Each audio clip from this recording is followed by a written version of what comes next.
Мы поехали с гуманитарной миссией «Единой России» в качестве волонтера. Выехали с города Москвы и приехали в пункт назначения 21 апреля. И работали 11 дней, вместе с дорогой 14 дней получается. А что именно вы делали?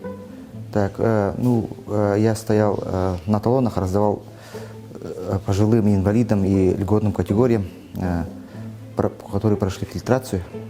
Они без очереди проходят.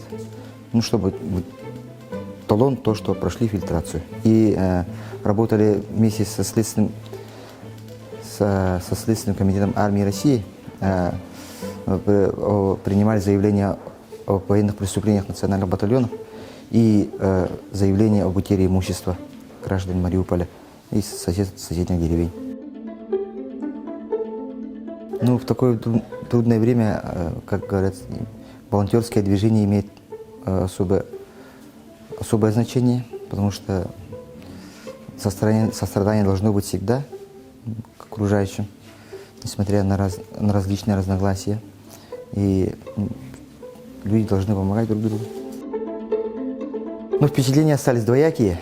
С одной стороны, съездили за границу, на мир посмотреть, но с другой стороны, все-таки это места военной спецоперации, места боевых действий.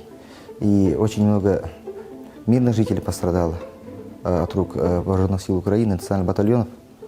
Очень сложно было воспринимать горе жителей города Мариуполя. Когда мы раздавали гуманитарную миссию, еду, лекарства, все люди прибегали, и мы раздавали пищу и лекарства, и на всех же не хватает, люди друг друга узнают и прибегают, и на всех не хватает.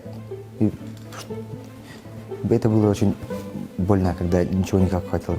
Бабушки приходят, опять не хватило. Этого дайте, хотя бы молока дайте, это очень сложно. Поэтому я считаю, что гуманитарная миссия «Единой России» сейчас очень важна для них, в первую очередь, в части выживания. При такой нынешней внешнеполитической ситуации, когда идет борьба против русского народа, мы, народы России, граждане Российской Федерации, должны объединиться перед нависшей перед нами угрозой в интересах нашей России.